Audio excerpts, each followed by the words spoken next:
A profound silence is spreading from the northern mountains, a quiet so deep it can still a forest song.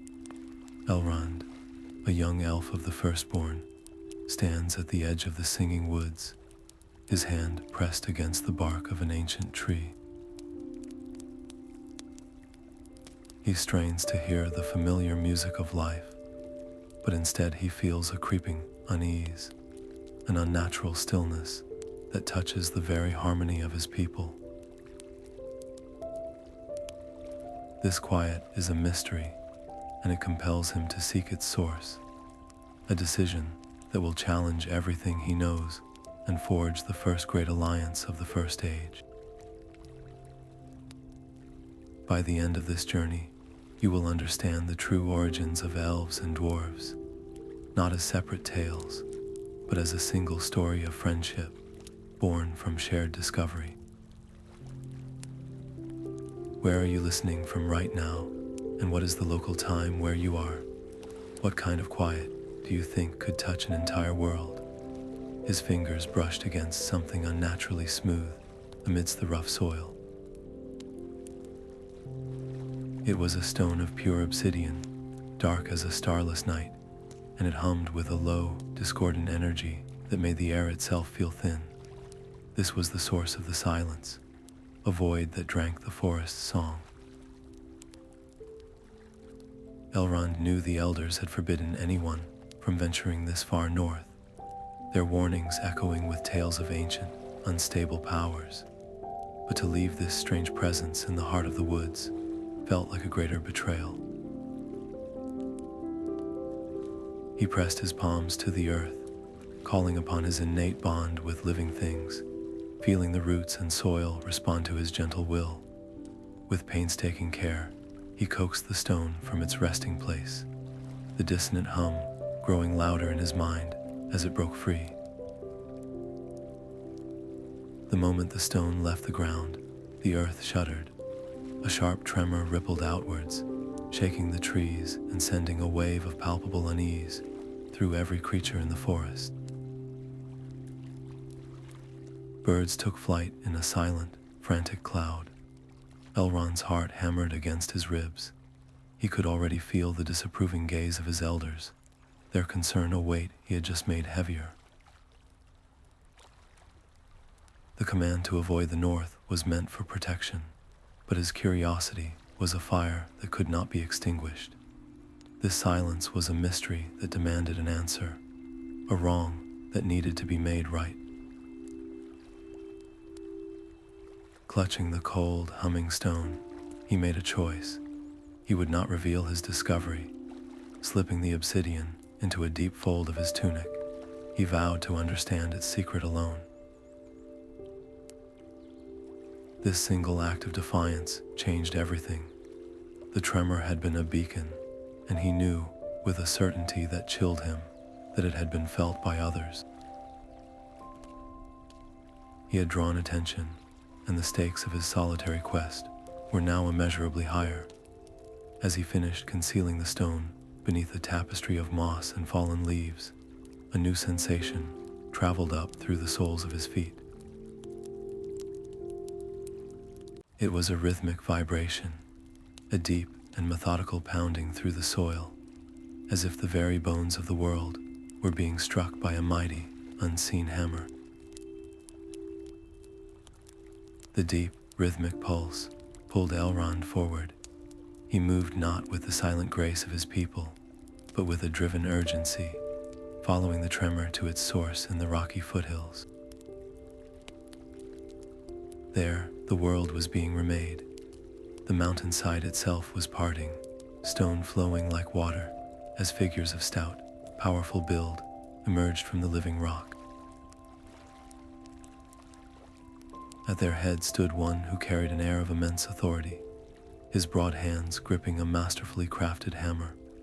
With a series of measured, powerful strikes, he was carving the first angular rune into the archway of a vast new mountain hall. This was Durin, and he was declaring his people's presence to the world.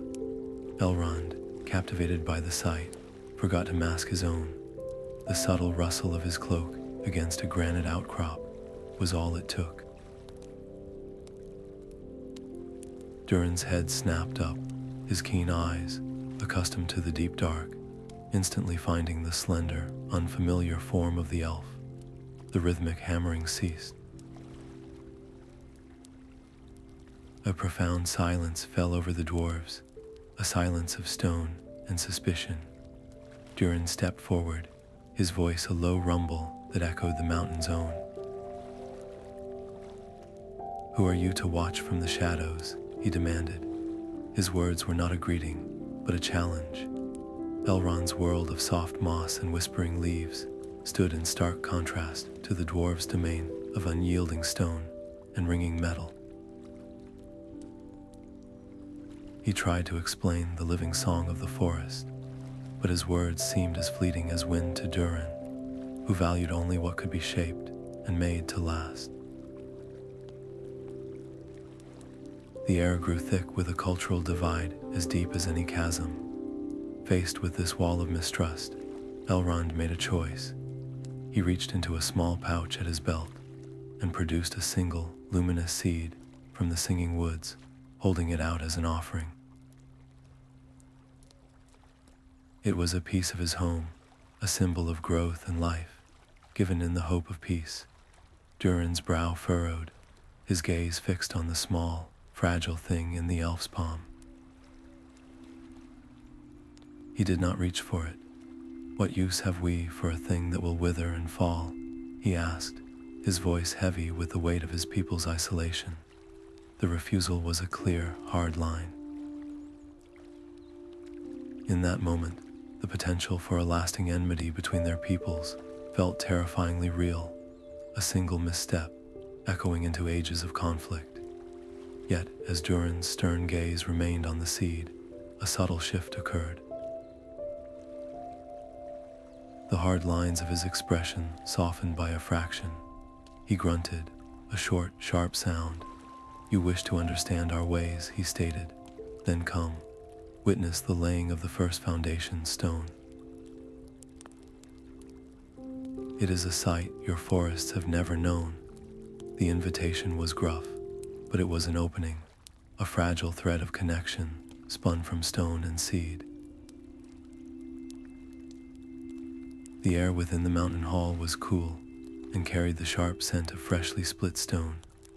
Elrond followed Durin into the vast chamber, his eyes struggling to adjust after the forest's soft light. The dwarves worked with a rhythmic, powerful grace, their intricate hammers and chisels moving in unison. At the chamber's heart lay a massive foundation stone, its surface alive with a deep, internal pulse that seemed to beat in time with the mountain's own heart. This was no mere rock, it was the anchor of their future, and its placement was a ceremony of profound significance. Every strike of a tool was a vow, a promise of endurance, carved into the world's bones. Elrond watched, his innate perception stretching to feel the intricate song of the stone, a melody far deeper and more resonant than any he had known. Then he saw it, a hairline fracture, so fine it was nearly invisible, spreading from the stone's core. To the dwarves, with their focus on strength and form, it was a detail lost in the grand whole. But to Elrond's elf sight, attuned to the subtle flows of energy and matter, it glowed like a crack in a crystal bell. The flaw threatened the stone's structural harmony, a weakness that could unravel the entire hall over centuries.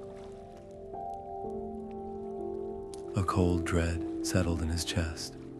To speak would be to question their mastery, to challenge the very heart of their culture in its most sacred moment.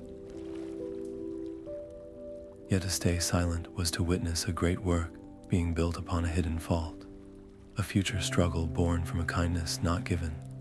He took a single step forward, his voice calm but clear, cutting through the rhythmic hammering. "Lord Durin," he said, his gaze fixed on the dwarven king, Forgive my intrusion, but my sight is tuned to patterns of growth and fracture. There is a weakness in the stone's heart. He gestured toward the fissure, his explanation framed not as criticism, but as an observation offered in respect.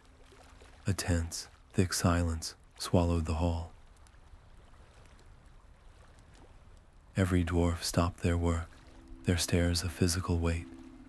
Durin's face was unreadable stone, his pride and his people's expectations warring with the stark truth presented by this outsider. The stakes were now higher than the mountain itself.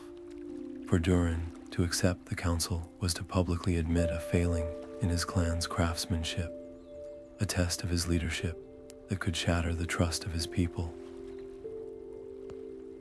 He moved to the great stone, his own experienced hands tracing the line Elrond had seen. His broad fingers stilled. He closed his eyes for a long moment, and when he opened them, his decision was made. His voice boomed through the silent hall, not with anger, but with grim resolve. The stone is flawed. It will be replaced. The command was absolute. A grudging, hard-won respect flickered in his eyes as he looked at Elrond, an acknowledgement that true strength sometimes requires the wisdom to see what is, not just what one wishes to be. As the new stone was being brought forth, the moment of fragile understanding was shattered by the frantic rush of a scout into the hall. The dwarf's breath came in ragged gasps, his armor scarred by some recent struggle. "My lord," he cried, his voice echoing with a fear that seemed alien in this place of solid stone. A shadow gathers in the deep caves. It moves against the rock, a silence that consumes all sound. The scout's words hung in the air, a chilling echo of the silence Elrond had carried from the woods. Twisted things of living stone and shadow were stirring in the deep caves, creatures that moved with a purpose that was anything but natural. They were drawn, the scout reported, by a dissonant hum, the very same energy that pulsed from the obsidian stone hidden in Elrond's tunic. In that moment, Durin's gaze shifted from his warriors to the slender elf.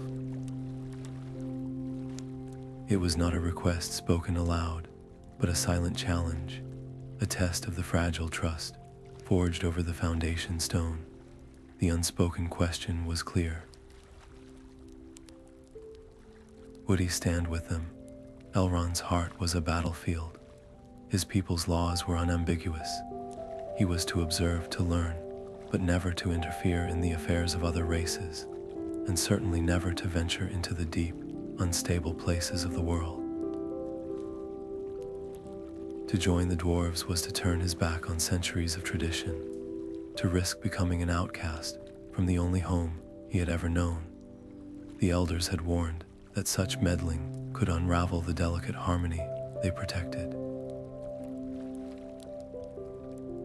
Yet, looking at Durin's grim face, he saw not a foreign king, but an ally facing a threat born from the same unnatural silence that plagued his own forest.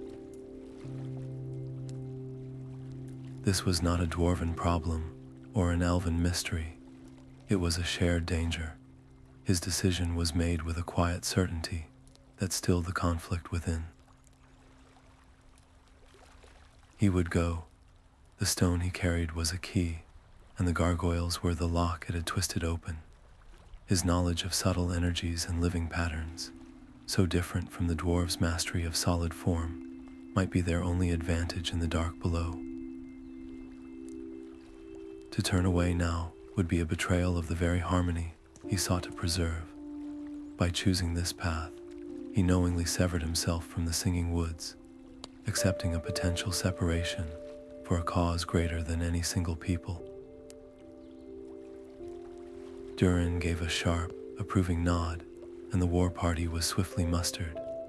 Elrond was handed a dwarven blade, its weight foreign and solid in his hand, a stark contrast to the living wood of his people's tools. As they moved toward the cavern entrance, the air grew thin and cold, losing the familiar scent of pine and damp earth. Armed with steel and woodland lore, Elrond descended at Durin's side into the consuming darkness. The very rock around them seemed to hold its breath, and a profound sense of being watched crept over them from the unmoving stone. The cavern walls erupted around them. Jagged forms of living stone and shadow detached from the darkness, moving with a chilling, unnatural silence. These were the gargoyles, their eyes glowing with a faint, malevolent light. The dwarves reacted instantly, their shields locking into an unbreakable wall, a tactic born of fighting in tight, predictable tunnels. But the gargoyles did not fight with the logic of a warrior. They swarmed from every angle, climbing the ceilings and flowing over the shield wall in a chaotic tide of claws and crushing stone. The dwarven formation, so effective against a frontal assault, began to buckle under the weight of the chaotic assault. Elrond moved with a fluid grace the dwarves had never seen. He did not meet the gargoyles' brute force with his own. Instead, he flowed around their attacks, his eyes seeing not the creature, but the stone it was made from. He perceived the subtle fault lines and stress points within their rocky bodies.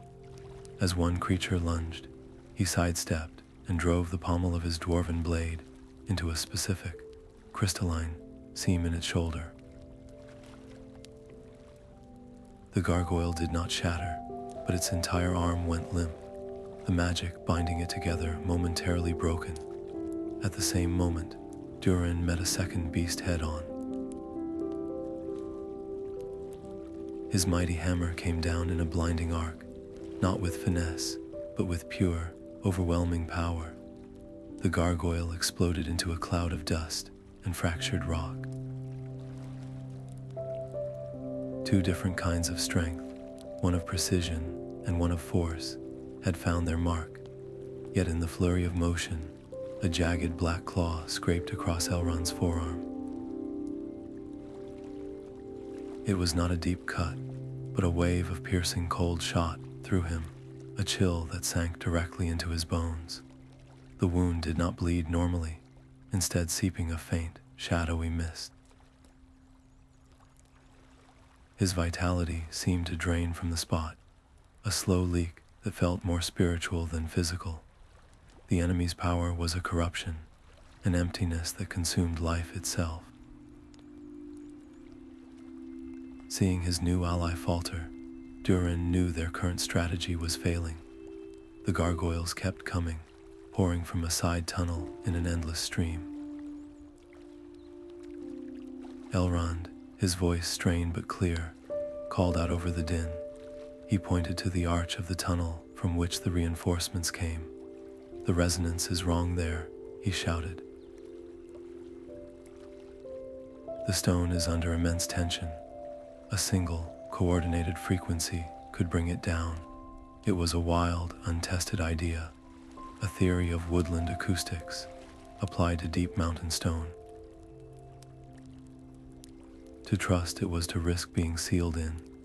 Durin's eyes met Elrond's for a fraction of a second, a silent exchange weighing centuries of tradition against desperate necessity. He made his choice. He bellowed a command, and on his signal, every dwarf in the chamber took a deep breath and unleashed a single, unified shout, a thunderous note that focused all their might into one point of sound. The cavern groaned. For a terrifying moment, nothing happened. Then, with a roar that dwarfed their own, the tunnel's ceiling collapsed, sealing the enemy's advance behind a wall of shattered rock and dust. The sudden silence was deafening. The tactic had worked. Their alliance, forged from stone and seed, had just won its first true victory. But as the dust settled, Elrond leaned heavily against the wall, the chill from his wound spreading through his body. The cost of their success was written plainly on his pale face. Pushing forward through the settling haze, the small company entered a vast, cavernous space. And there, at its center, they saw it. The shadows of the entire chamber writhed and pulsed, drawn to a single, terrible source. It was a larger version of the stone Elrond carried, a pulsating obsidian heart that beat with a silent, consuming discord. The obsidian heart pulsed with a silence so deep, it felt like a void in the world. Its dark light twisted the cavern walls into unnatural, weeping shapes, and from its surface, new gargoyles continuously peeled themselves free, their forms still soft and shifting. Elrond's own small stone grew hot against his chest, its hum escalating into a violent, painful vibration that threatened to shatter his focus. He understood now. His fragment was not just a piece of the whole, it was part of its original design, a key that had been lost. Durin hefted his mighty warhammer, his jaw set in a line of grim resolve. "We break it," he declared, his voice echoing in the cavern. "We meet its strength with our own."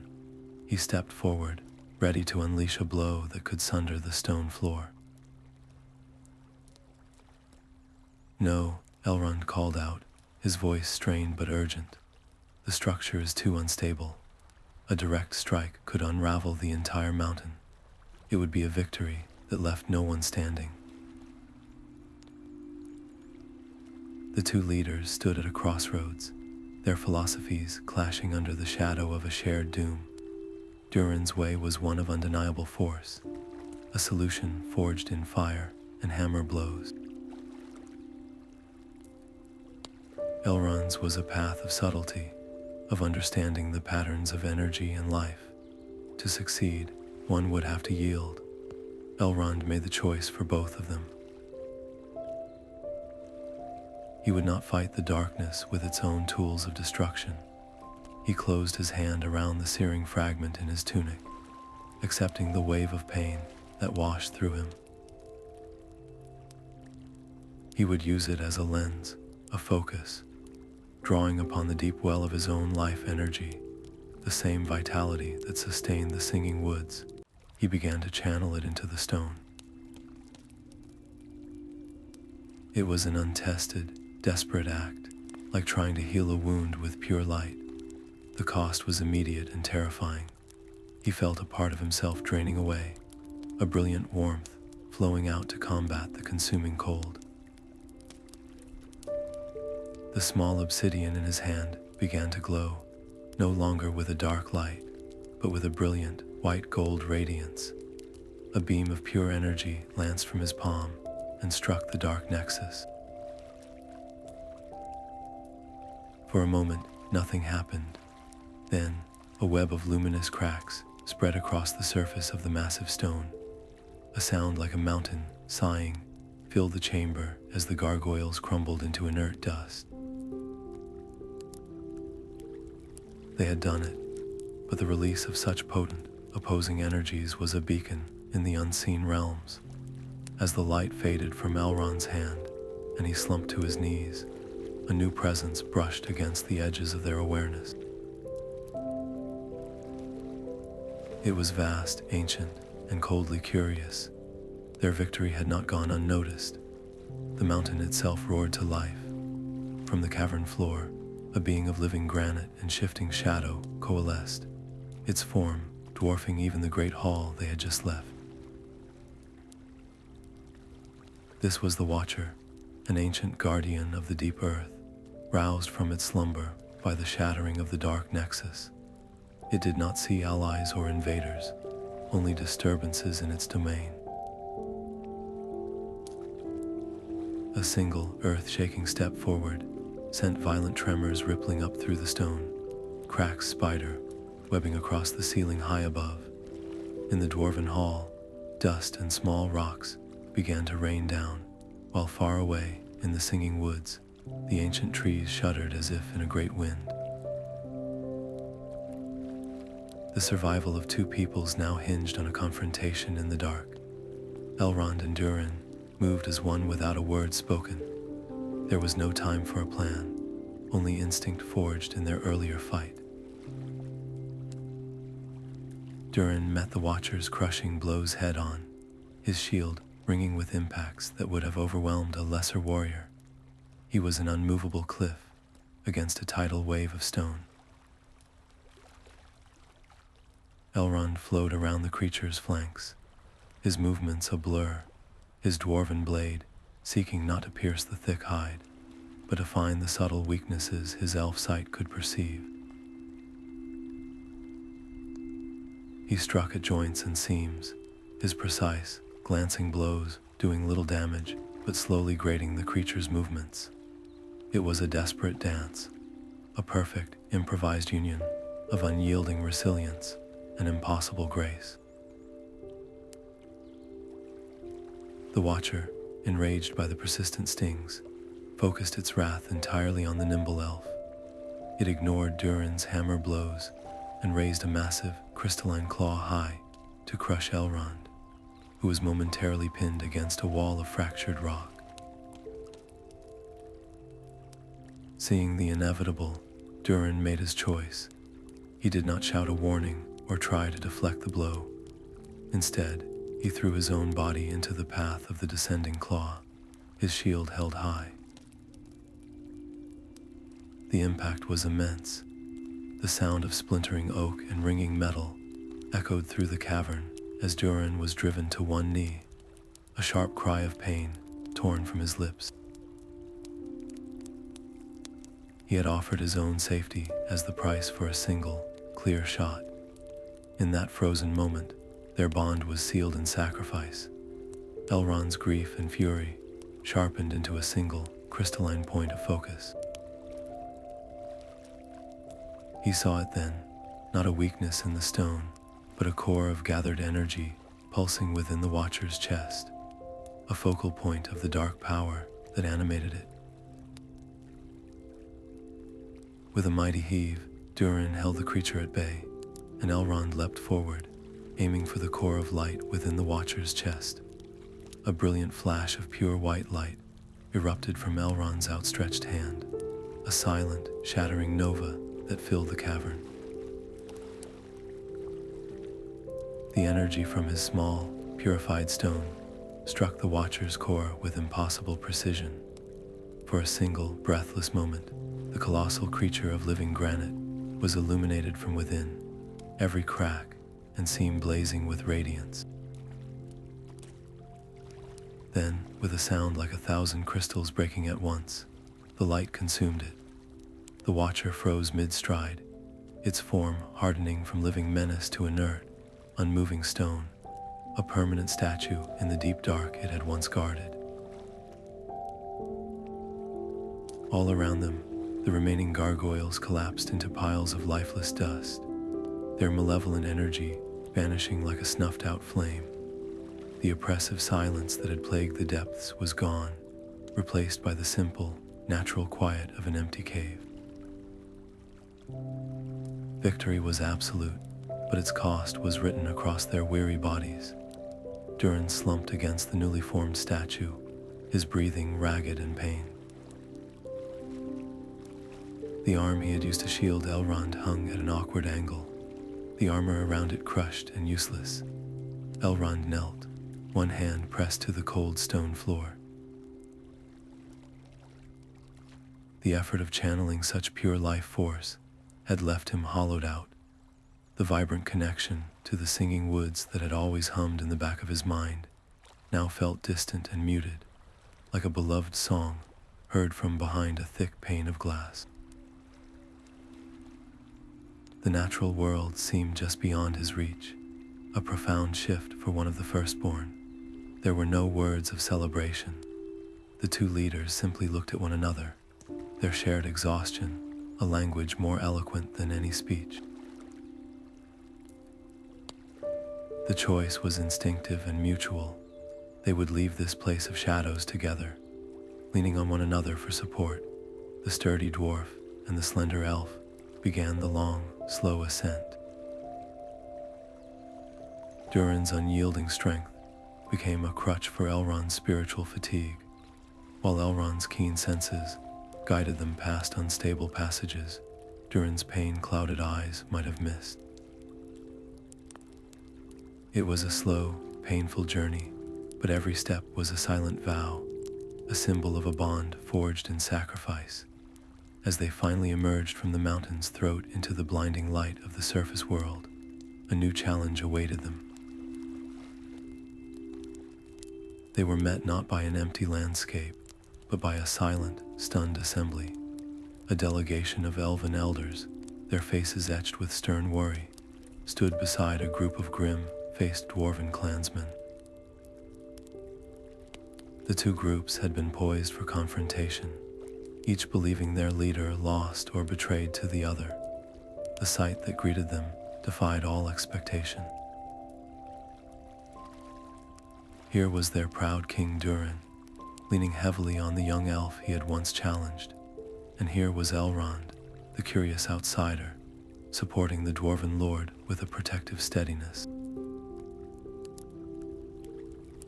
Their joint appearance, wounded but united, was a more powerful statement than any treaty. Yet, even in this moment of hard-won unity, a deeper truth settled upon them. They had defeated a guardian and dismantled a tool, but the hand that had placed the Obsidian Nexus in the heart of the mountain remained hidden.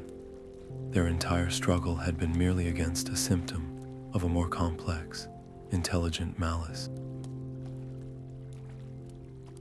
The true source of the shadow was still out there, unknown and active, its gaze now undoubtedly turned toward the two peoples who had just proven they could stand together.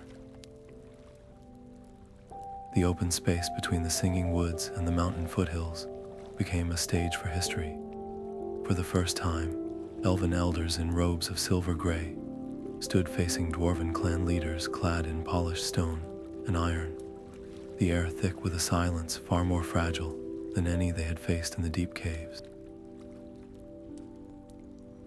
At the center of it all stood Elrond and Durin, side by side. Elrond held up the dormant obsidian shard, its dark surface now inert and cool to the touch, as he and Durin took turns recounting their ordeal.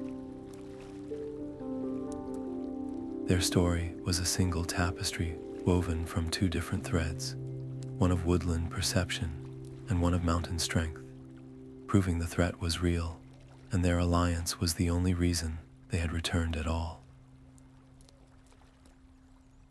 This evidence forced a reluctant acknowledgement from the assembled elders, but it could not erase centuries of ingrained suspicion. The debate that followed was a storm of diplomatic tension. Traditionalist elves argued for a return to isolation, their voices layered with a protective fear for the fragile song of their woods. How could they trust the ways of those who reshape the very stone of the earth with hammer and chisel?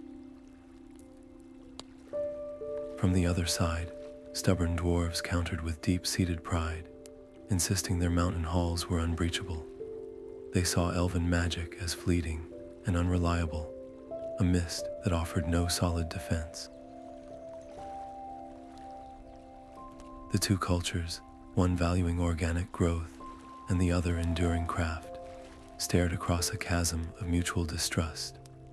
Watching the council fracture along these ancient lines, Elrond and Durin shared a look of grim resolve. They had faced a living mountain and won. They would not be undone by words. Stepping forward together, Durin's voice echoed with the firmness of bedrock. "We do not seek your permission," he declared. "We state our intent." Elrond's quieter tone carried the same unshakable certainty. "The shadow seeks to divide us because it fears what we become together.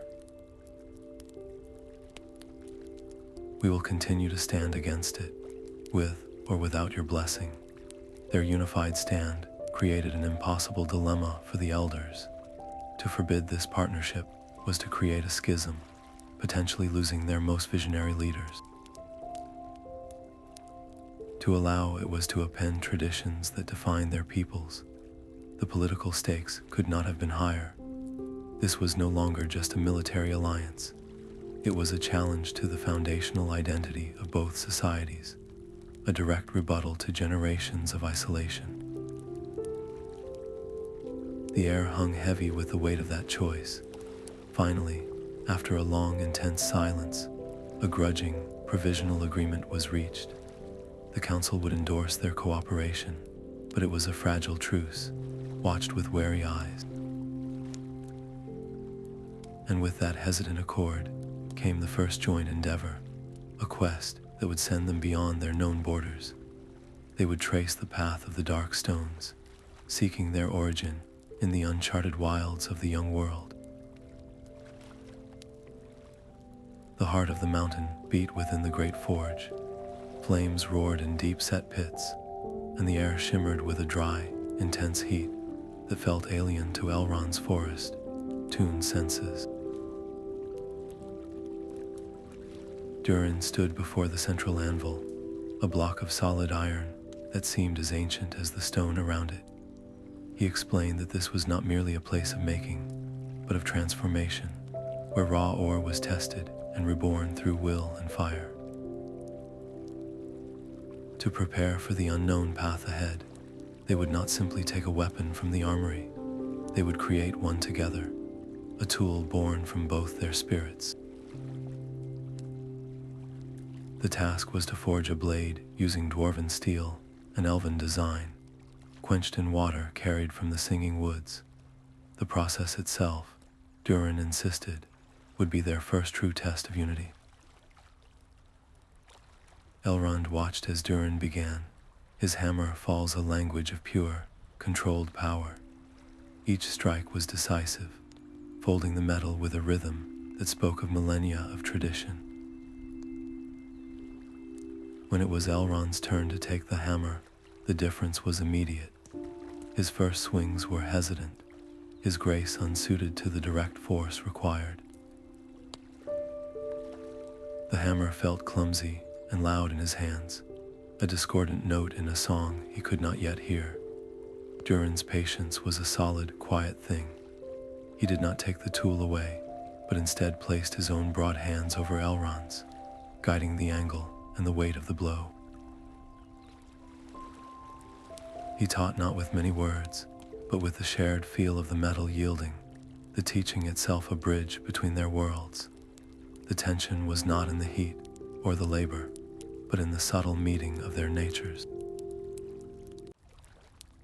Elrond perceived the metal as a living thing, its crystalline structure, a pattern to be gently guided.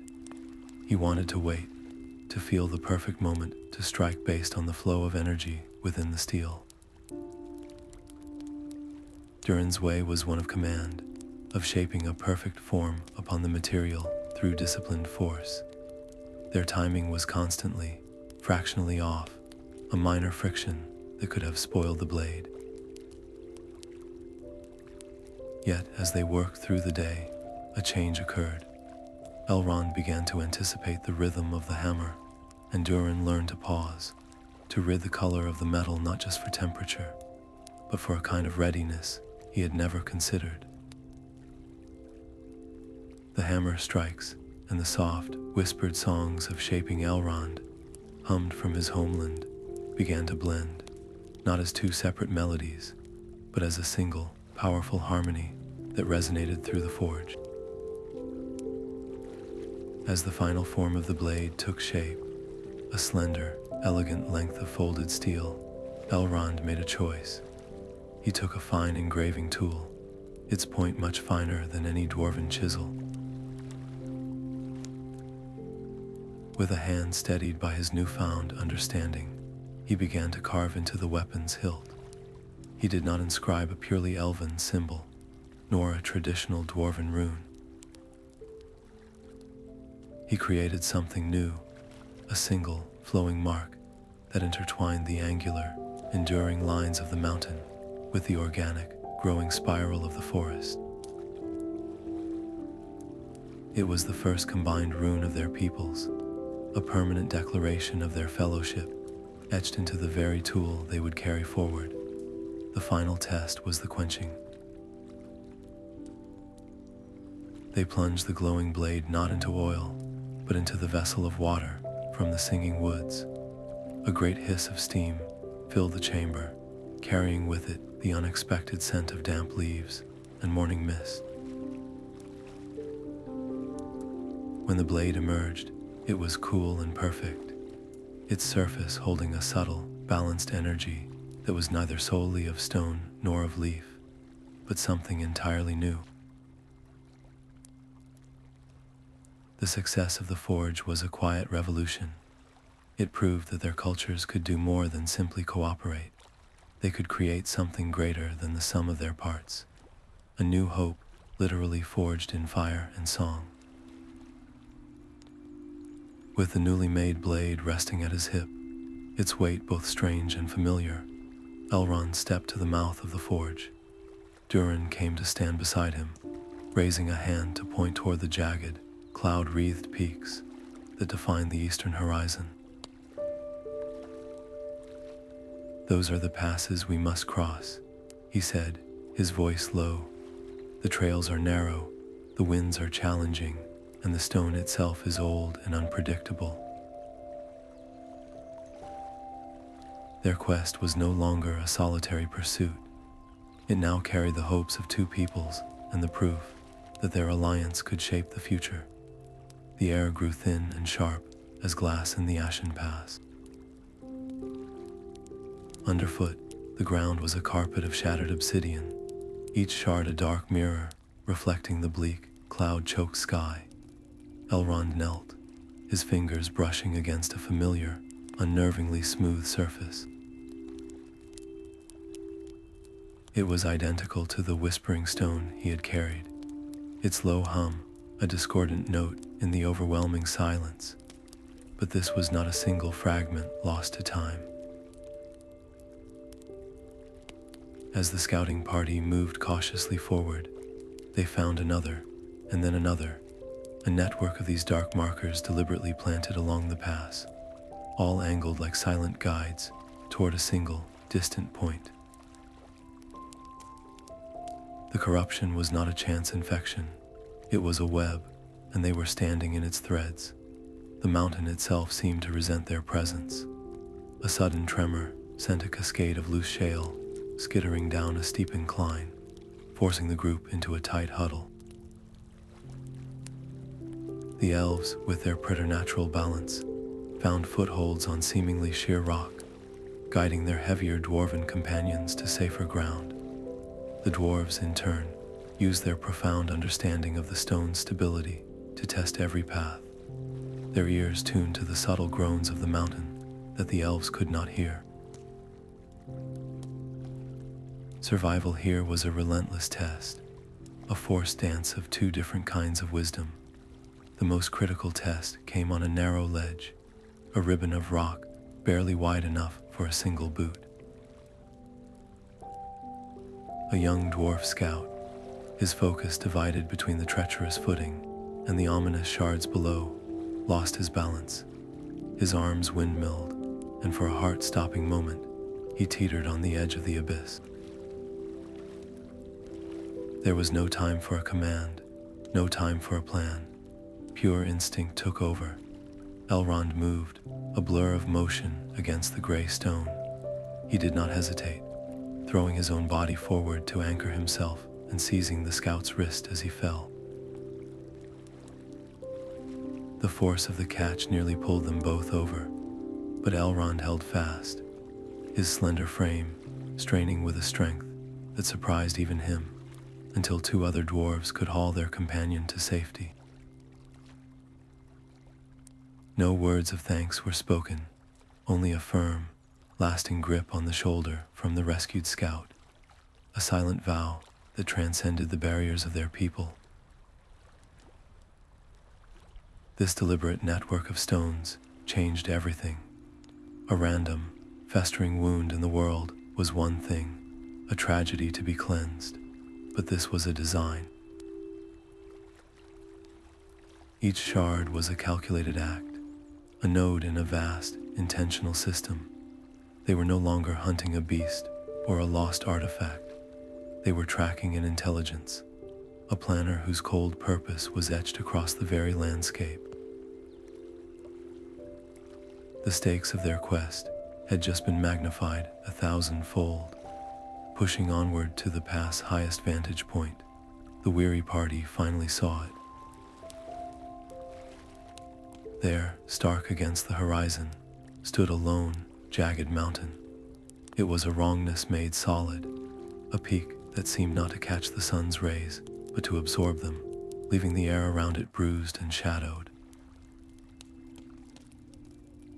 It was the source, the dark heart, toward which all the threads of Obsidian pointed, and the sight of it filled them with a cold dread. Their journey was far from over. It had only just found its true direction.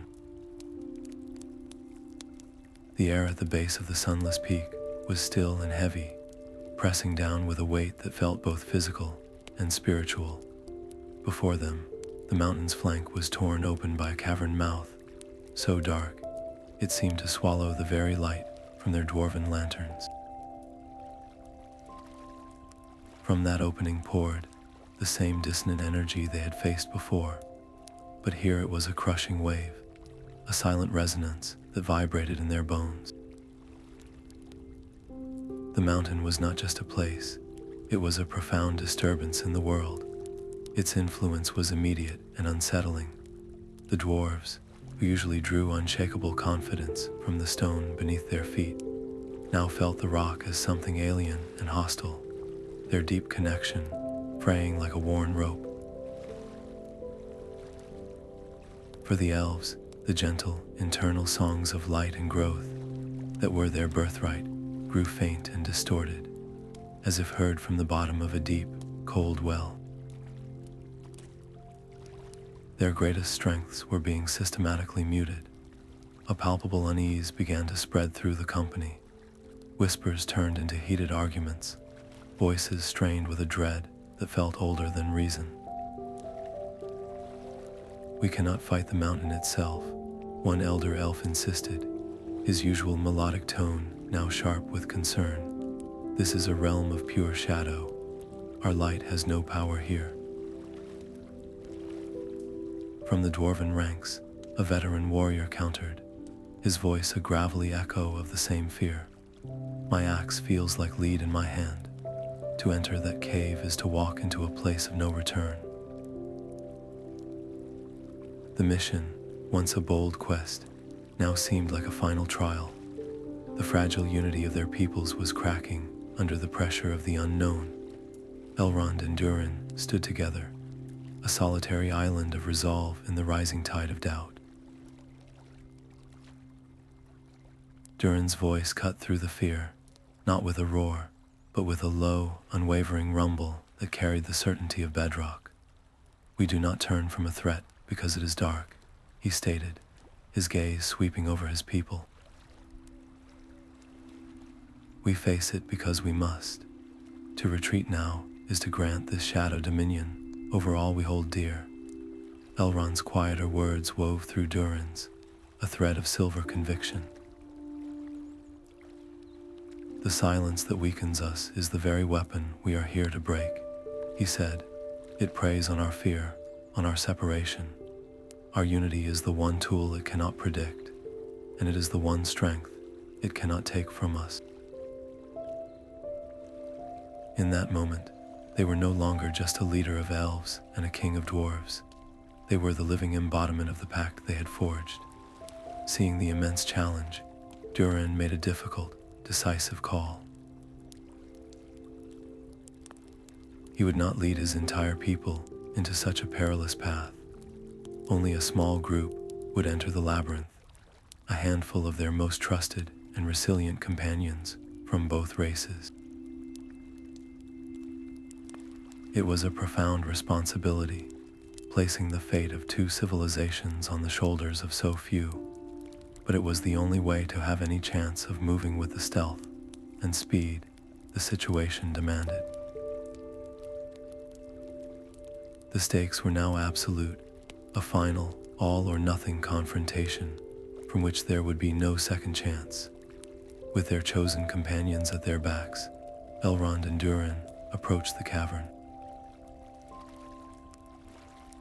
They lit their way not with a single source of light, but with a combined glow, the steady, fiery beam of dwarven lanterns, merging with the soft, collected starlight the elves gathered in their hands. As they crossed the threshold, the deep darkness enveloped them, the air growing thick with an ancient, watchful presence that had been waiting for them for a very long time.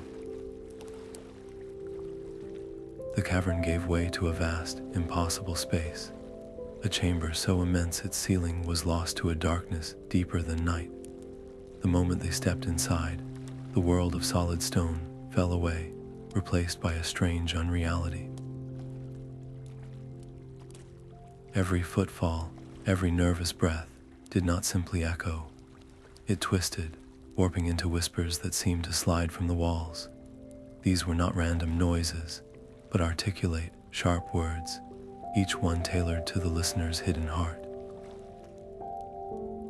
A young elf heard the scornful laughter of his elders, mocking his alliance with the stone shapers.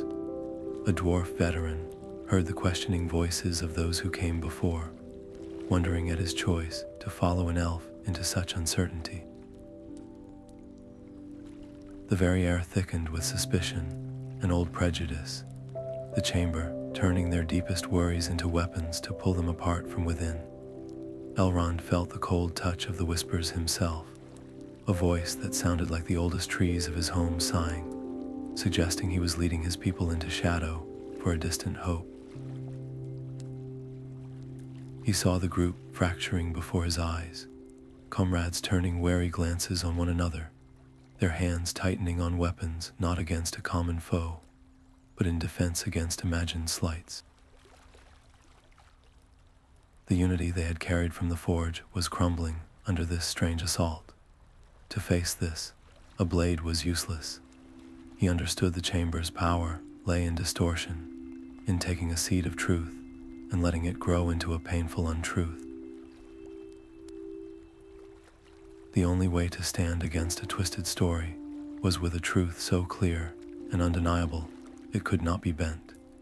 Closing his eyes against the phantom voices, he began to sing.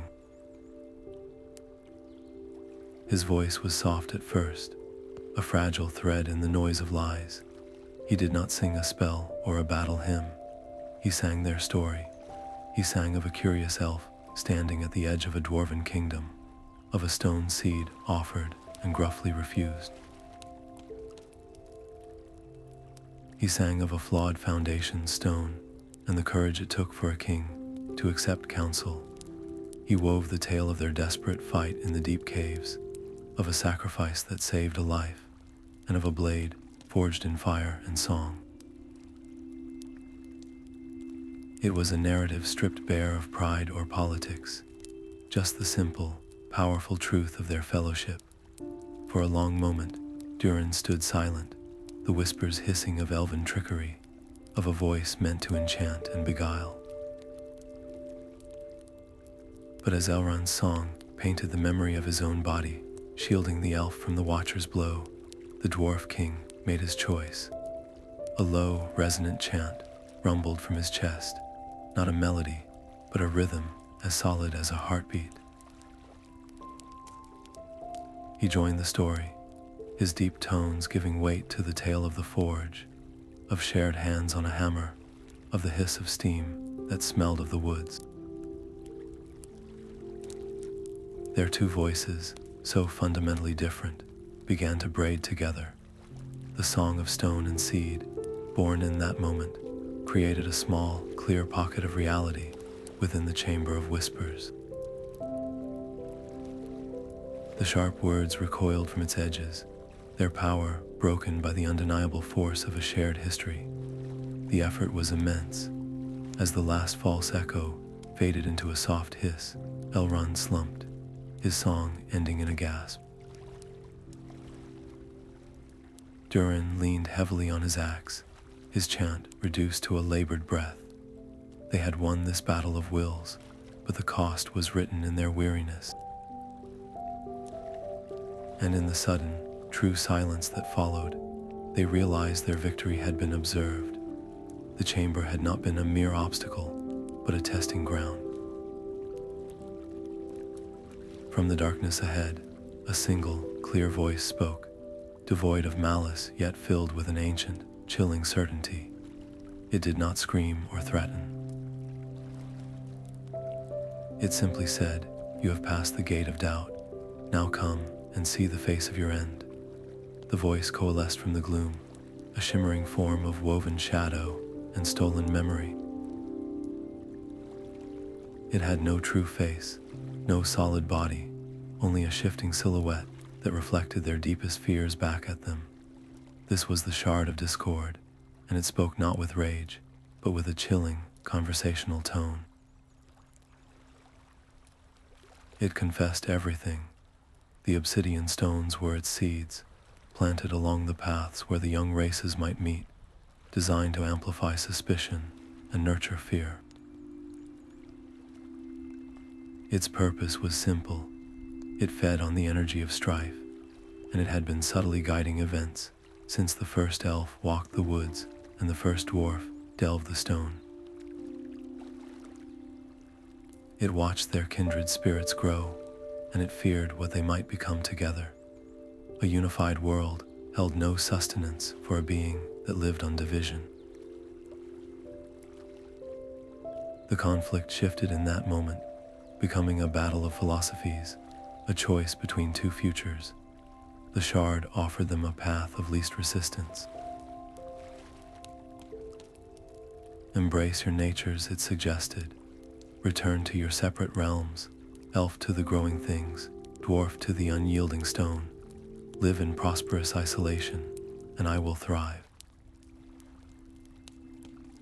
Continue this alliance, and you force a confrontation that will not end until one of us is unmade. The choice was laid bare, a test of their conviction against an ancient, existential hunger. There was no hesitation. Elrond and Durin spoke as one, their voices firm. "We choose each other," Elrond stated, his words simple and final. "Our friendship is a truth your shadows cannot erase." Durin rumbled, his hand resting on the hilt of their forged blade. They rejected the offer completely, declaring their shared purpose worth any risk, even the end of all things. The Shard's polite facade shattered, its form contorted, and the chamber itself responded to its fury. The polite voice was replaced by a silent, screaming intent that vibrated in their teeth. The offer was withdrawn, replaced by a final, absolute ultimatum. The mountain's full corruption awoke. The walls ceased to be stone and became shifting ramparts of solid darkness, while from the floor erupted jagged spikes of sharpened rock. The air itself turned thick and heavy, seeking to crush their resolve along with their bodies. This was no longer a debate or a test. It was a fight for the very soul of the First Age, a battle to the death, where the future of two peoples would be decided by the strength of a single, fragile bond. They fought as a single being with two spirits. Elrond moved in a fluid dance, his hands weaving patterns of light that solidified into shimmering shields, turning aside the Shard's ethereal attacks. Each bolt of shadow shattered against his defenses like black ice. At his back, Durin stood unmovable, his great hammer falling with the finality of a landslide, breaking the jagged spikes of rock that erupted from the floor around them. Where Elrond's grace turned aside energy, Durin's strength shattered form. Their styles were opposites that locked into a perfect, unbreakable whole. This pocket of coordinated defense became a sanctuary. Seeing their leaders hold the line, the other elves and dwarves rallied.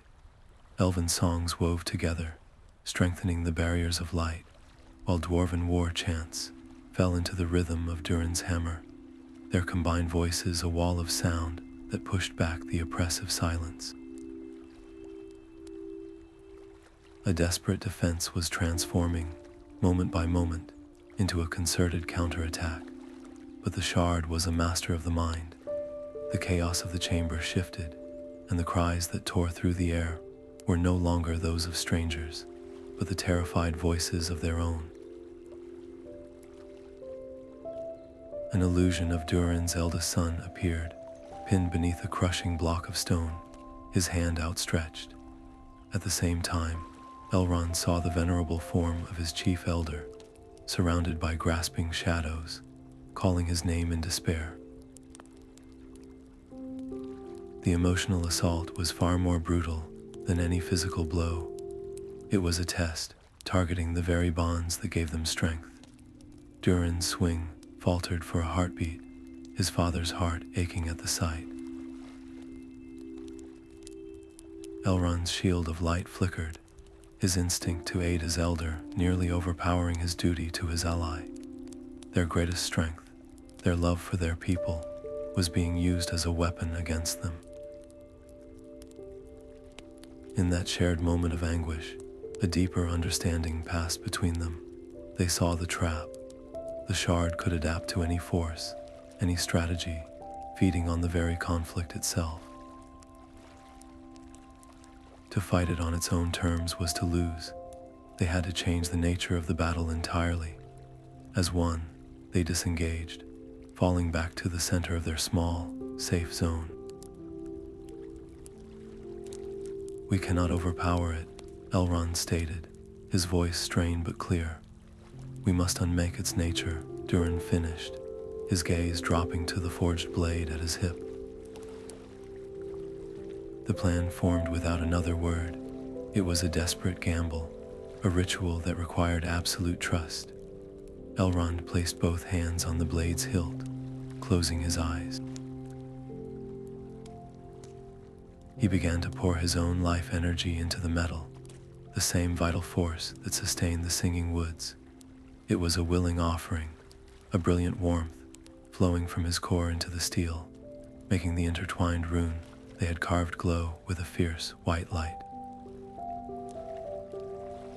At the same time, Durin laid his broad, calloused hands over Elrond's. His voice rose in a low, resonant chant, the oldest runes of his people, words of binding and permanence, of unbreakable oaths and foundations that last through the ages. He was etching this vow of unity, not onto the surface, but into the soul of the weapon. For a critical, breathless moment, they were completely vulnerable.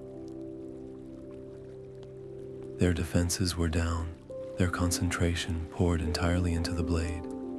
The shard sensed its opportunity and gathered its full, hateful power, a spear of absolute darkness, forming to strike at their center.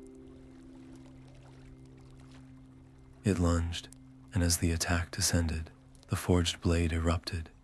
It was not merely light, but a new power altogether, a radiance that held the cool, collected grace of starlight woven through the deep, enduring fire of the earth's core. The spear of darkness never reached them. It shattered against a new kind of radiance, a light that was both gentle and unassailable. The blade of harmony did not cut. It opened, its core becoming a vortex of pure acceptance.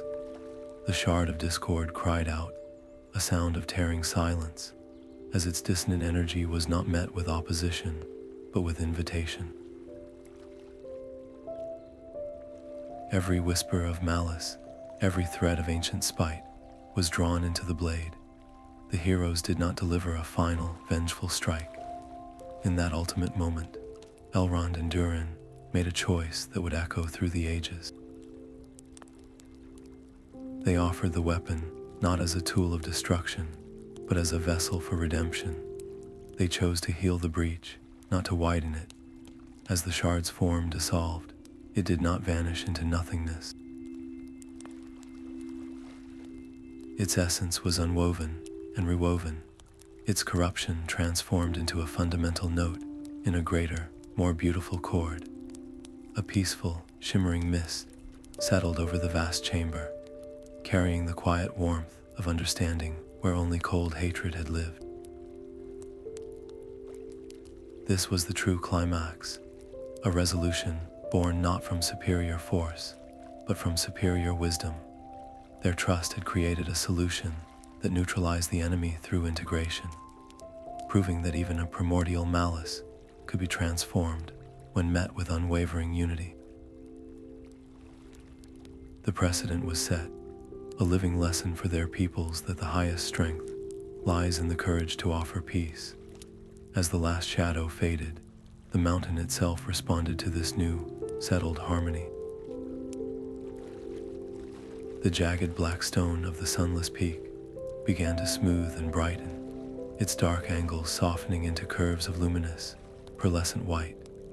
The mountain was no longer a scar upon the world, but its salvation. Where jagged obsidian had pierced the sky, smooth pearlescent stone now rose, glowing with a soft internal light that bathed the land in a gentle dawn. From fissures that once bled shadow, clear water sprang forth, carving new streams through the healing earth. The unnatural silence that had gripped the elven woods for so long shattered, replaced by a symphony more profound than any before, a chorus of leaf and stone that held within it the memory of reconciliation. They had not just defeated an enemy, they had given the land a new song. Standing on the transformed peak, Elrond and Durin faced a different kind of challenge, one of stewardship. They held the blade of harmony, its radiance now a calm, steady pulse in their hands, a tool too profound for any single kingdom to claim. The decision came to them not as a debate, but as a shared certainty. This place, the White Mountain, would never be a fortress or a solitary realm. It would become a sanctum, a neutral ground where their peoples could meet as allies, its very stone a lesson in the power of change. And the blade, they agreed, would remain here, enshrined not as a weapon, but as a permanent symbol of their oath and a warning against the allure of discord. To remove it would be to forget the value of their unity. In that moment of resolution, their personal journeys found a new shape. Elrond no longer felt the simple, untested connection of the firstborn to his woods, but a deeper, more complex bond to the enduring strength of the mountain. Durin's identity, once rooted solely in the unyielding pride of his clan, now embraced the fluid wisdom of the forest.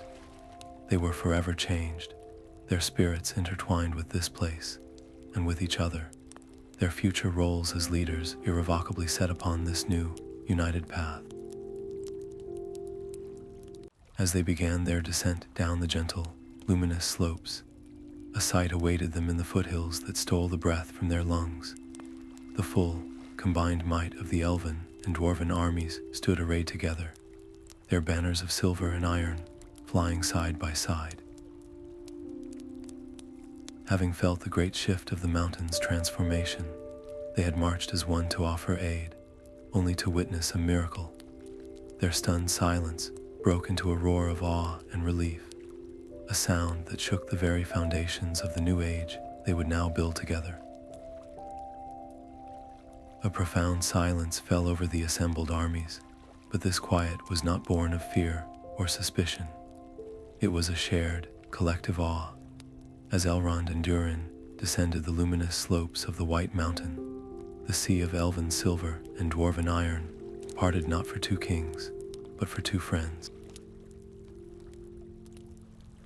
Weapons were not raised in salute, but were slowly, deliberately laid upon the earth.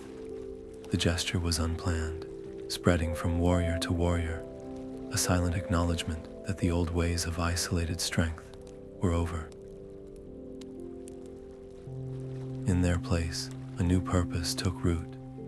They would build something together, here at the foot of the transformed mountain, a testament to their shared victory. They called it Lend, the Hill of Friendship, and its construction became the first great work of the New Age, The site buzzed with a vibrant, chaotic energy, unlike anything the world had yet seen. Elven architects, who thought in flowing curves and living patterns, worked shoulder to shoulder with dwarven masons, whose minds were tuned to perfect angles and eternal foundations. At first, the process was not without its friction. An elf might envision a wall that curved gently to follow the land, woven from living saplings that would grow into the structure itself. A dwarf would counter with a design for a straight, towering rampart of granite, built to defy the centuries. These were not merely disagreements over style, they were clashes of fundamental worldview. How do you reconcile a philosophy of organic growth with one of unyielding permanence? Yet, each time a dispute arose, the memory of the mountain provided the answer. The elves learned that a foundation of dwarven stone offered a security that allowed their living structures to flourish without fear. The dwarves discovered that elven wood, guided by song and subtle craft, could create arches and supports of a strength and flexibility that stone alone could never achieve. They were not compromising their natures, but enhancing them. The resulting fortress was a marvel, a fusion where crystalline streams diverted by dwarven hands flowed through gardens cultivated by elven magic, and where the central hall was supported by pillars that were living trees sheathed in polished mithril. Amon was both a living forest and an impregnable citadel, a symbol that true strength lies in harmony, not in purity. To seal this new era, Elrond and Durin knew their personal bond must become a public covenant. Before both their peoples, standing at the gates of the completed fortress, they summoned the Blade of Harmony. The weapon did not blaze with the fierce light of battle, but glowed with a calm, steady radiance. Placing their hands upon its hilt, they swore a solemn oath. Let it be known from this day forward, Durin's voice echoed across the hills, that the folk of the mountain and the people of the wood are bound as one. Our forges and our forests are open to each other, our strengths are shared, and any threat to one is a threat to both. Elrond's quieter words carried the same weight. We vow to share the wisdom of the growing leaf and the enduring stone, so that our peoples may learn and thrive together for all ages to come. This was more than a treaty. It was the birth of a shared destiny. Their personal friendship was now the cornerstone of a political and cultural alliance that would shape millennia.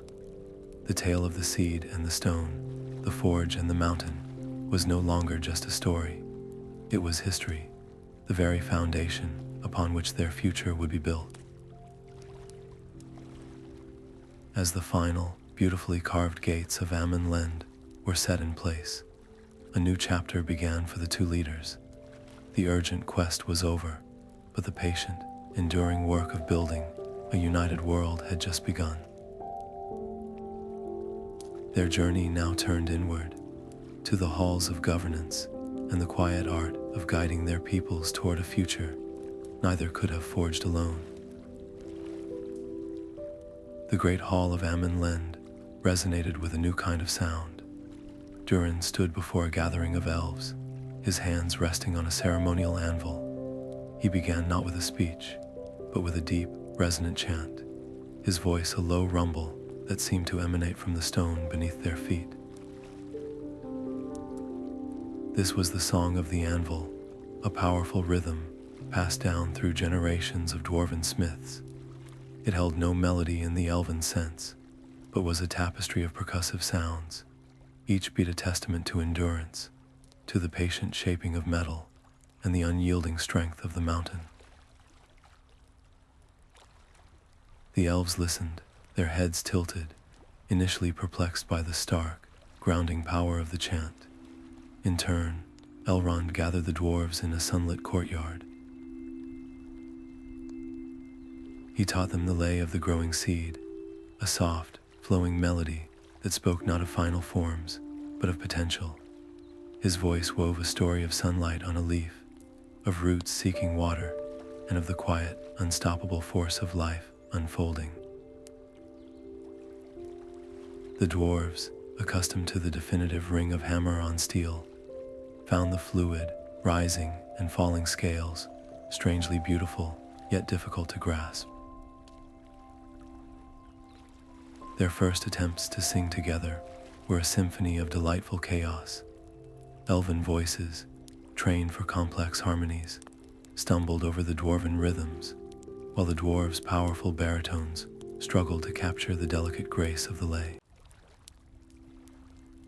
A dwarf would hold a note too long, turning a gentle crescendo into a solid, unmovable wall of sound. An elf would add an unexpected flourish to the song of the anvil, making the dwarves chuckle at its newfound lightness. Yet, instead of frustration, the hall filled with shared laughter. Each misstep was not a failure, but a discovery, a moment of genuine connection that dissolved centuries of unfamiliarity. They persevered, and from this joyful struggle, a new art was born. The two songs began to intertwine, the deep, steady heartbeat of the anvil providing a foundation for the soaring, hopeful melody of the seed. This hybrid music became the cultural soul of the outpost, inspiring craftsmen to create works that were both strong and alive, like a goblet of living wood inlaid with mithril veins. They established shared festivals where the music was central, and even designed a new calendar that honored the cyclical journey of the sun above and the timeless rhythms of the deep earth below. Seeing how this shared practice turned potential friction into profound unity, Elrond and Durin made a pivotal decision. They decreed that the teaching of both songs would be mandatory for every young elf and dwarf who came to Amon-Len. The next generation would not have to bridge a cultural gap. They would be raised with the rhythms of both mountain and forest, already singing in their blood. This cultural integration ensured their alliance was no longer just a matter of treaties and shared defense.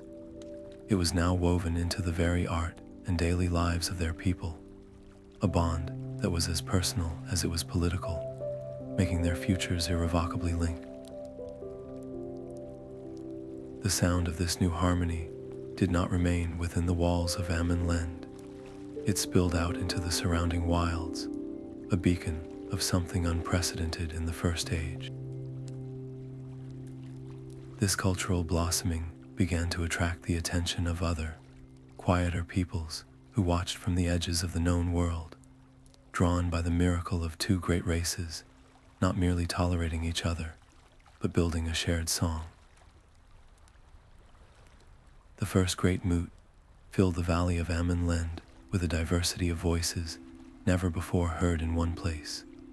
Representatives from the scattered tribes of men arrived, their eyes wide with a mixture of hope and wariness as they beheld the fortress born of wood and stone. The great eagles perched on the high ramparts, their keen gazes missing nothing, while the reclusive Ents stood at the edges of the gathering, their slow, deliberate speech a deep counterpoint to the quicker tongues of others. They had all been drawn by the legend of the White Mountain, a story that had spread like wind across the wilds, speaking of an alliance that defied the old, lonely ways. Elrond and Durin, who had fought side by side in deep caves, now found themselves standing before a council of the free peoples, their roles expanding from leaders to mediators in a single, unexpected moment. This new responsibility was not an easy mantle to wear. The moot was a sea of simmering tensions. A chieftain of the Eastern men stood to voice a grievance against a clan of hill folk, an old dispute over hunting grounds that threatened to boil over into open conflict. The Ents questioned the dwarves' need to shape living rock, their ancient, patient minds struggling to comprehend the desire to alter the stone. The great eagles spoke of borders in the high air, a concept foreign to those who walk the earth. Each disagreement was a spark that could ignite a larger fire, and it fell to Elrond and Durin to douse these sparks with wisdom and patience. They did not command or dictate. Instead, they shared their own story, the long road from mistrust to fellowship, using the example of the elf and the dwarf as a living proof that the deepest chasms could be bridged. Seeing the need for a symbol that all could respect, the two leaders made a decisive choice. They brought forth the Blade of Harmony, its calm radiance a silent anchor in the storm of debate. They did not present it as a weapon, but as a witness. Placing the blade at the center of the gathering, they encouraged every chieftain, every elder, and every representative to step forward and lay a hand upon its hilt. One by one, they swore a simple but profound oath, a vow to seek counsel and peaceful resolution before ever raising a hand in anger. It was a promise not to a king or a people, but to the future itself, a commitment to a new way of existing in the world. The success of this first great moot transformed the very stakes of their endeavor. What had begun as a regional alliance between two peoples now blossomed into the potential for a lasting, worldwide age of cooperation. The pledges of mutual aid exchanged there were not mere words. They were the first threads of a vast tapestry of peace, woven from the shared desire for a brighter dawn. As the gathering concluded and the diverse representatives began their journeys home, a figure emerged from the shadow of the gates. He was an ancient hermit of the hills, his robes worn thin by wind and time. He approached Elrond, his eyes holding a knowledge that seemed to predate the mountains themselves. He spoke in a low, urgent whisper, his warning carried on a cold breeze. The voids of the world, long forgotten and silent, are stirring, he said. Your light has been noticed, and shadows gather where no sun has ever shone. The hermit's warning settled in the quiet chamber like a sudden chill. His name was Palando, and his words carried the weary weight of ages. In the privacy of the council hall, he revealed a profound truth. The shard of discord they had so bravely unmade was not a master, but merely a servant, a single splinter of a much older and vaster presence that rested in the spaces beyond the world. Their great victory had not been an ending, but perhaps only the first meeting in a story of a scale they could barely comprehend. The peace they had built was real, but it was a peace that would require eternal vigilance. A shadow fell across their hearts, not of fear, but of profound responsibility. The celebration of their alliance was now tempered by the knowledge that deeper mysteries stirred in the quiet corners of existence. How do you carry the joy of a hard-won triumph when you know a greater story gathers just beyond the horizon? Elrond and Durin faced a difficult choice: to share this understanding and risk undoing the fragile unity they had just achieved, or to bear the knowledge alone. They chose a path of quiet strength. There would be no public alarm, no unrest to unravel the threads of their new world.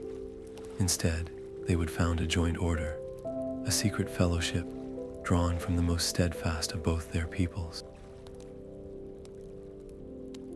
They would be known as the Keepers of the Blade, guardians sworn to watch for the slightest tremor in the deep, and to preserve the hard-won wisdom of their journey. Their personal story had now evolved into a lasting duty. The stakes were no longer just about their friendship, but about the legacy they would leave for all the ages to come.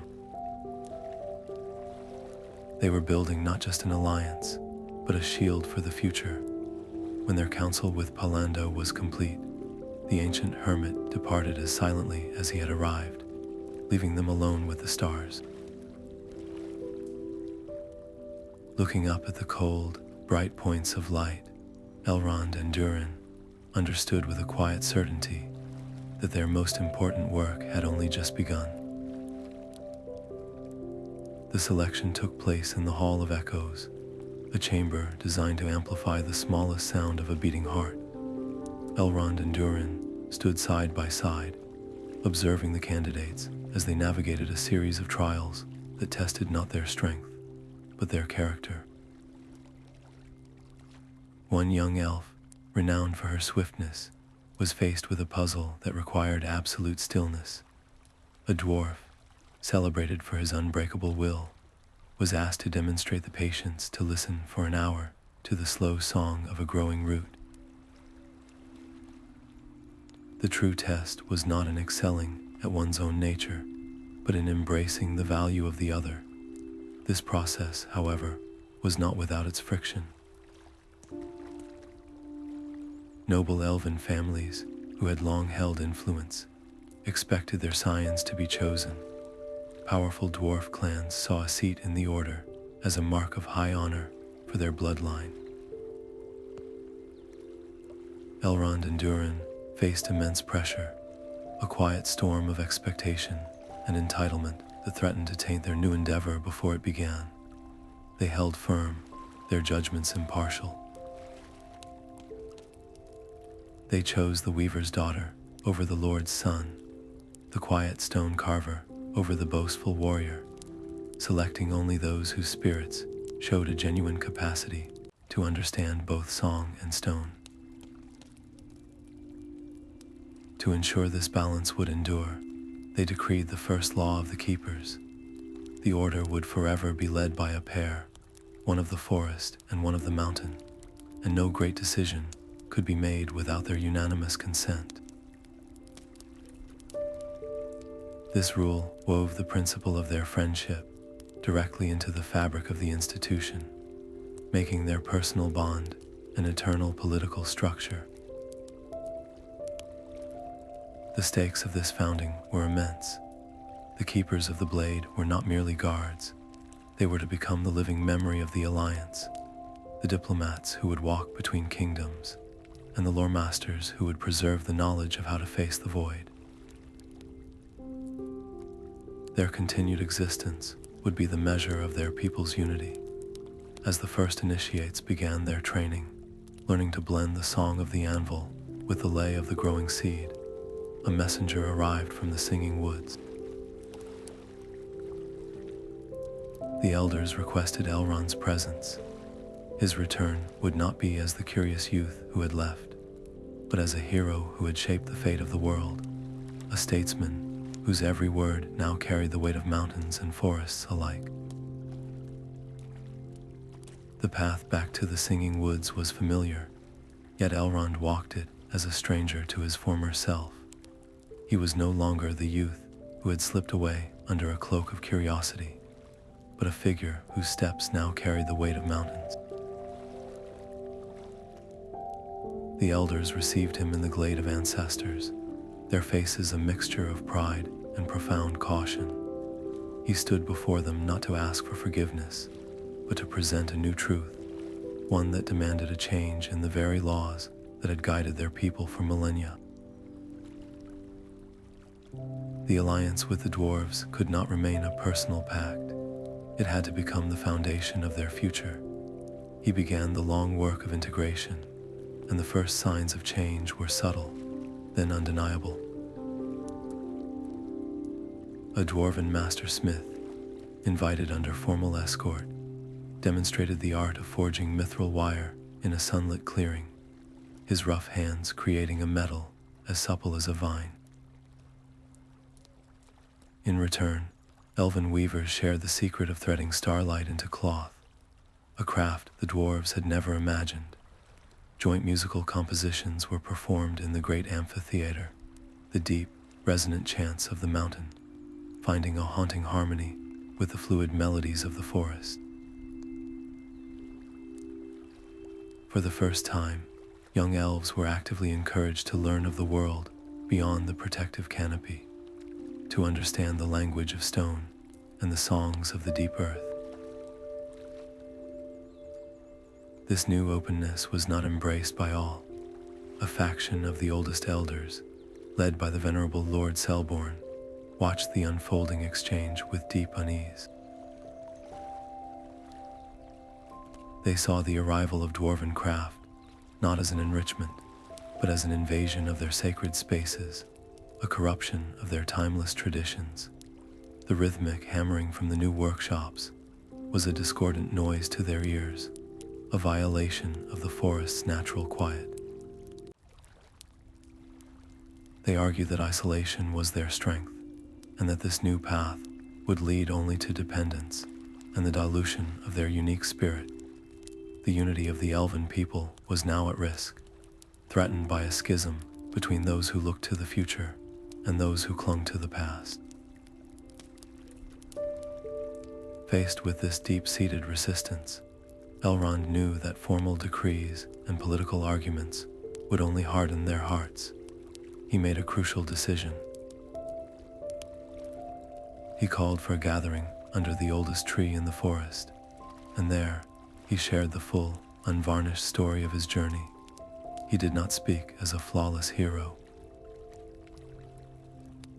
He spoke of his initial fear when he first felt the unnatural silence, of his uncertainty at defying the elders, and of the difficult moment when the Watcher's presence seemed to drain his energy. He confessed the profound doubt he felt when Durin first refused his offering of the seed, and the immense challenge of confronting the dark heart of the mountain. His tale was not one of easy victory, but of relatable growth and hard-won wisdom, a narrative that resonated with the quiet struggles and fears of every elf listening. His radical honesty proved to be his most powerful tool. By revealing his own vulnerabilities, he made the alliance feel not like a distant political maneuver, but like a necessary, personal evolution. The story of his friendship with Durin, sealed in mutual sacrifice, became a truth that the elders' abstract fears could not overcome. One by one, the opposition softened. Lord Selborne himself, after a long night of reflection, publicly conceded that a strength which could admit its own moments of weakness was a strength worthy of their people. With this hard-won consensus, the elves formally ratified the alliance, weaving its principles directly into their oldest traditions and ensuring the cultural exchange would become a permanent part of their heritage. Standing on a high platform that evening, looking out over the lantern-lit paths of his home, Elrond felt a quiet satisfaction.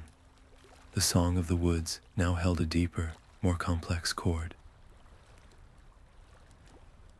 But his thoughts drifted east, toward the mountain. He knew that his friend was at that very moment undertaking a similar, monumental task of integration and education, facing the unyielding pride of his own people with the same hope for a shared tomorrow. The rhythmic sound of countless chisels filled the grand gallery, a symphony of creation echoing deep within the mountain. Durin oversaw the expansion of his halls, his vision extending far beyond mere architecture. He commissioned vast murals that stretched across polished stone, depicting not only the legendary deeds of his ancestors, but a new history being written. There, in gleaming mithril and inlaid gemstones, were scenes of elves and dwarves standing shoulder to shoulder against the shadowy gargoyles. and of their hands working together to raise the gates of Amen-Len. This art was a deliberate act, a permanent record meant to teach every young dwarf that their people's story was now intertwined with that of the forest folk. For the first time, the concept of an outside ally was not a strange rumor, but a celebrated fact carved into the very heart of their home. This celebration, however, brushed against old, unhealed wounds. A faction of dwarves, those who remembered fathers and brothers from the early, desperate fights against the gargoyles, watched the new murals with stony silence. To them, the gleaming images were not a tribute to victory, but a painful reminder of personal absence. Why glorify a partnership born from such a difficult past? They murmured. The alliance in their eyes was a heavy cost, not a noble achievement. Their quiet protest was a rift that threatened to undermine the very unity the art was meant to inspire. Durin did not respond with a decree or a command. He went to them personally, setting aside his crown to sit with the families in their own quiet halls. He listened to their stories, and when he spoke, his voice was heavy with shared memory. He did not dismiss their sorrow, but acknowledged it as a sacred debt. Those early struggles were not in vain, he told them. Our alliance is the meaning we forge from that hardship. It is our vow that their legacy created a world where no other kin need face such a mindless shadow. His words reframed their grief, transforming it from a reason for bitterness into a foundation for a safer future. This compassionate leadership did more than quell a protest. It healed a deep spiritual fracture within his people, turning potential dissent into a profound, unbreakable loyalty. As the final mural was set in place, depicting the radiant blade of harmony held between his hand and Elrond's, a messenger from Amen-Len arrived, his travel-stained cloak a mark of his haste. The message was simple, yet it carried the weight of a new chapter. The first joint settlement, a venture conceived in the Great Moot, was complete. Its founding ceremony awaited them both, a new community built by elven and dwarven hands far beyond the safety of the White Mountain, a bold step into the uncharted wilds of their shared world. The valley was a living promise, cradled between the whispering woods and the silent mountains. Here, Elrond and Durin chose the site for Bar and Gil, the city of two trees. Its name was drawn from the valley's unique guardians, the silver-barked trees whose leaves chimed softly in the wind, and the iron-rooted trees whose trunks were as hard as forged metal. These natural symbols became the city's heart, a constant reminder of the two peoples now building a shared home. The design was a conversation in stone and wood, with towers that rose like slender trees, yet were anchored by foundations as deep as any mountain hall, and waterways that flowed through crystalline channels, carved by dwarven hands, but guided by the natural slopes elven senses perceived. Creating a fully integrated community demanded more than shared blueprints. It required a new system of governance. A joint council of elves and dwarves undertook the monumental task of writing a single legal code. The debates were long and often intense, a meeting of ancient perspectives, elven law, which valued restorative harmony and the will of the community, met dwarven law, built on clear agreements and personal accountability. Allocating resources sparked its own discussions, as the elves' need for vast, untouched groves for meditation seemed at odds with the dwarves' requirement for quarried stone and managed mines. Every disagreement was a test, but each carefully negotiated solution, whether a compromise on land use or a hybrid statute, wove another strong thread into the city's social fabric, proving that their cooperation could build more than just walls. In a decision that would define the city's soul, Elrond and Durin decreed that the central square would never hold a palace or a monument. It would remain open land, a perpetual green heart where the two legendary trees grew side by side. This was not empty space, but a deliberate openness, a physical promise that growth and change must always have room. It stood as a quiet reminder against the rigidity that could settle into any great civilization, ensuring that Bar and Gil would always breathe with the possibility of new beginnings. This act cemented the city not as a final achievement, but as a living, evolving entity. The true success of Bar and Gil was measured not in its stunning architecture, but in its first generation of children. These young elves and dwarves grew up with the sounds of both hammer songs and forest melodies as the familiar music of their home. They played games that blended elven agility with dwarven strength. Their friendships formed without the weight of their elders' historical solitude. They knew no world where the other race was a stranger, only a world where they were neighbors and friends. This was the Alliance's ultimate triumph, a vibrant new civilization that demonstrated their unity could actively create a future more beautiful than the past.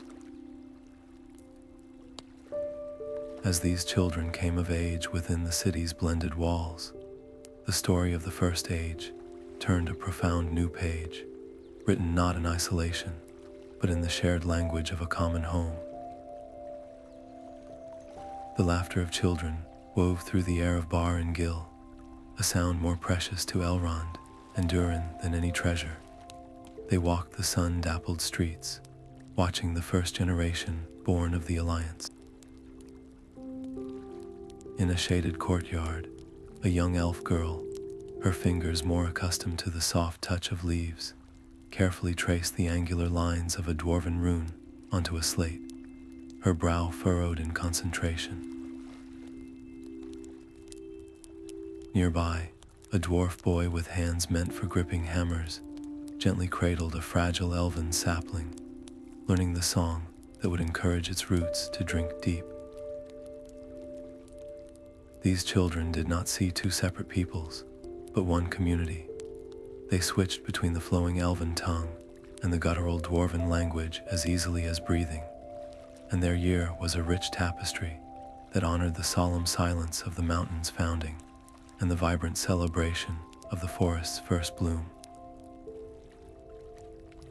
Their world was a beautiful whole, where difference was not a wall, but a doorway to new understanding. For the elders watching, this seamless integration was a marvel that carried a quiet, almost imperceptible reflection. They saw their children navigate a world of unity they themselves had to carve from the hard stone of isolation and fear. There was a gentle tension in their hearts, a hope that this new generation would never take their shared home for granted, that they would understand the profound effort and commitment that had built the very stones beneath their feet. It was the universal concern of all parents, hoping the lessons learned through hardship would be cherished by those who inherited the peace.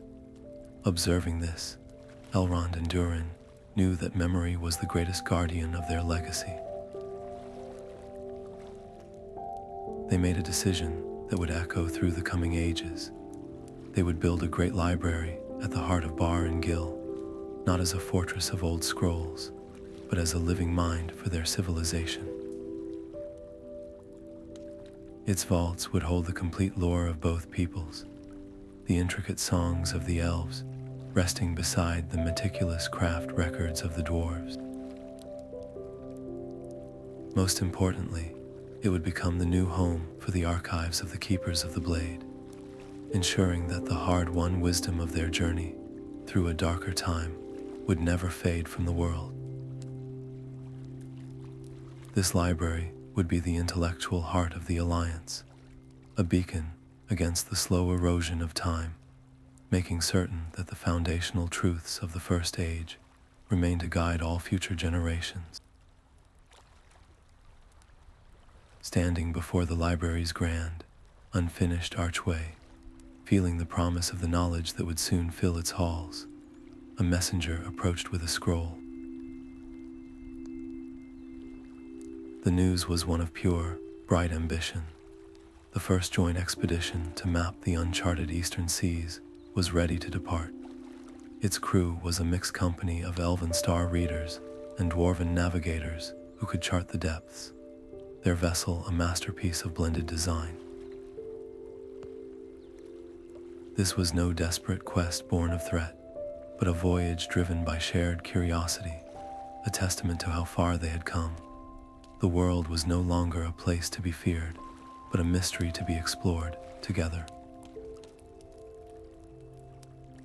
The Star Forger cut through the waves like a blade of living wood and polished steel, its twin masts a testament to the union that built it.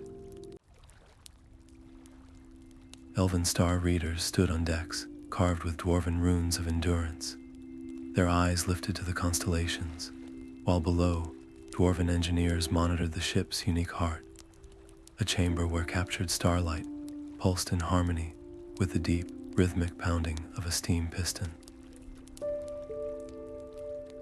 This vessel was more than a ship. It was a floating piece of their covenant, a bold declaration that the spirit of Lend could now journey across the unknown ocean. Their voyage was a symphony of two kinds of knowledge. The elves, feeling the subtle pulls of celestial currents invisible to others, would call out course corrections with a quiet certainty. The dwarves, with their innate understanding of pressure and mechanics, would adjust the ship's ingenious rigging and rudder, translating that starlit guidance into physical motion. They were learning to navigate a world without mountains or forests, a realm of endless, shifting blue, but the sea tests all things. A storm found them, a rolling wall of cloud and fury that seemed to swallow the horizon. The Star Forger, for all its blended genius, was thrown about like a toy, its timbers groaning under the assault of waves that rose like liquid mountains. The central mast, a masterpiece of woven wood and mithril cables, splintered under the strain, threatening to collapse and tear the entire ship apart. In that moment of crisis, there were no separate peoples, only a single crew facing the challenge together. The dwarves, their hands steady despite the violent pitching of the deck, swarmed the broken mast. They did not simply try to nail it back together. They assessed the fracture with a craftsman's eye, bracing the shattered wood with metal plates. They forged on the spot using a portable furnace, their hammers ringing a defiant rhythm against the storm's roar. Meanwhile, the elves gathered around the wounded part of their ship. They did not possess the dwarves' brute strength, but they had a different kind of power. They placed their hands upon the damaged hull and began to sing, their voices a soft, focused counterpoint to the chaos. A gentle, silver light emanated from their palms, seeping into the cracked timbers.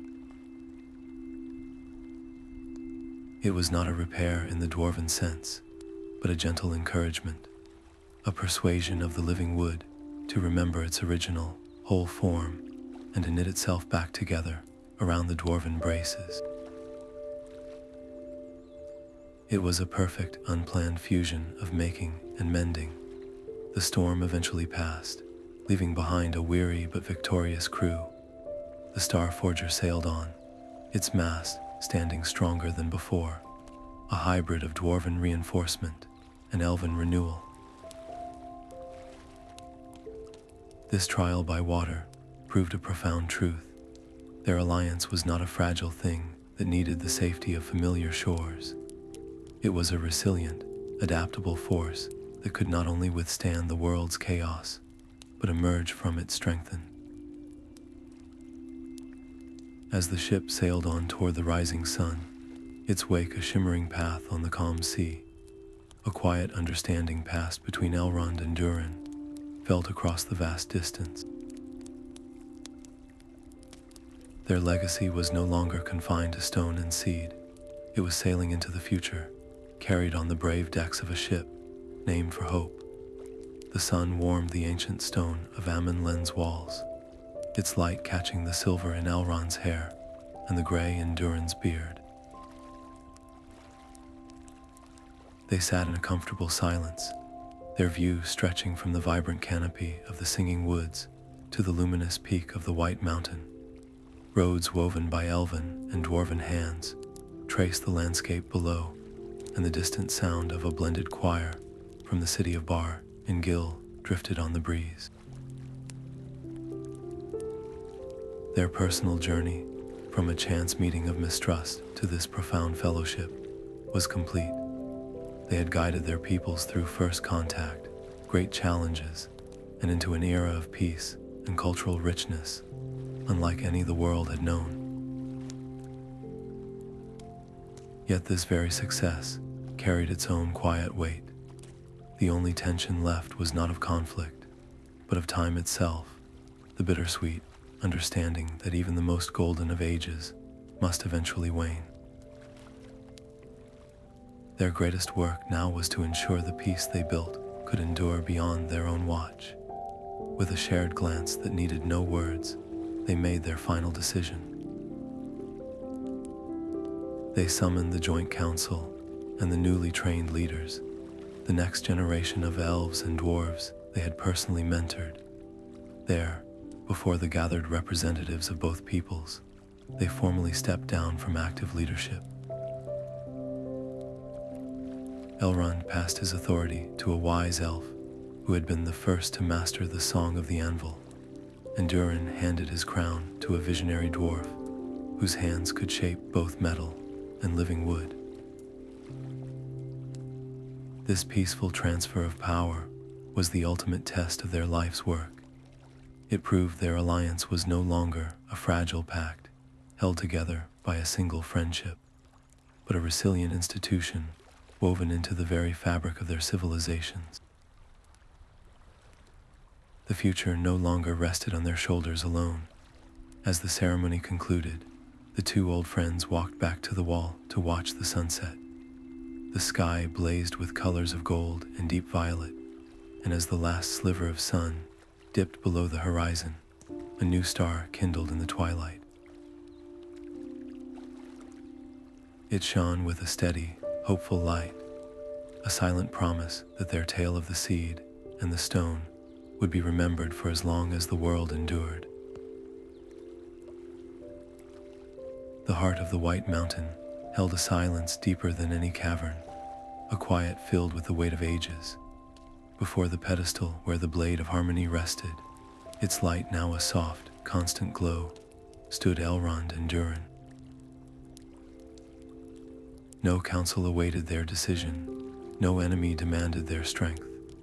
This was a moment for them alone, a final, shared breath at the sunset of their reign. They did not speak, for the thousands of years woven into their friendship had long since moved beyond the need for words. Instead, as one, they placed their hands upon the weapon's hilt, the elf's slender fingers resting beside the dwarf's broad, calloused palm. A wave of energy pulsed outward from their touch, a silent, invisible tide that did not shake the stone or blind the eyes. It was a resonance of pure harmony, a final gift from their union that flowed into the foundations of the world. It washed through the singing woods, where the ancient trees seemed to stand a little straighter, their leaves holding a richer, more complex chord. It seeped into the deep mountain halls, where the stone itself felt more settled, its enduring strength touched by a newfound warmth. Across the roads and rivers of the land, into the very hearts of every elf and dwarf, the gentle wave passed, an effortless reinforcement of the bonds they had spent a lifetime building. This was not a spell or a command, but a blessing, a final act of will that settled into the bones of existence, a quiet promise etched into the fabric of time itself. In that moment, the origins of their peoples were sealed forever. No future historian could trace the story of the First Age without finding, at its very core, this unbreakable truth of alliance. The tale would always begin not with two separate peoples, but with a single story of an elf and a dwarf who chose to stand together. Their final active gift ensured that the memory of that choice would echo as a foundational truth, a north star for all the ages to come, guiding their descendants back to the simple, profound power of friendship. The light from the blades softened, and the two friends turned, their work complete, leaving a world forever marked by the peace they had forged. The song of the First Age softened into a gentle hum, its great themes now woven into the rhythm of everyday life. In the singing woods, the ancient melodies were richer, carrying the deep, earthy resonance of the mountain within their chords. High in the halls of the dwarves, captured starlight gleamed in lanterns of living crystal, casting a soft, eternal glow upon grand murals that told the story of the seed and the stone. The world had learned a new harmony, one where the distinct voices of two peoples created a music more beautiful than either could sing alone. At the heart of the White Mountain, the blade of harmony rested in its shrine, its active light now a quiet, constant presence, a silent witness to the peace it helped secure. It asked for no tribute and demanded no service, its very existence a reminder of the choice that changed everything. In the city of Bar and Gil, the children who had once played games blending agility and strength now stood as its counselors and builders. To them, the idea of a border between forest and peak was a strange tale from a distant past, a lesson in history, not a reality of their world. Their leadership was a natural extension of their upbringing, a perspective that saw a single community where others might have seen two separate cultures.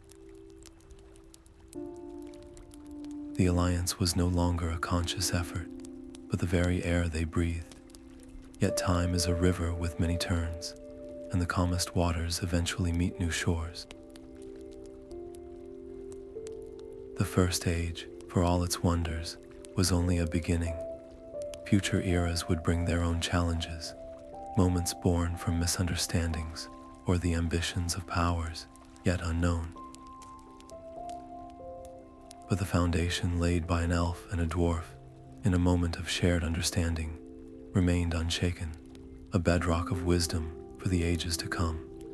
It stands as a timeless truth that from our deepest differences can emerge our greatest strengths, and from a simple choice of friendship, an entire world can be made whole.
you.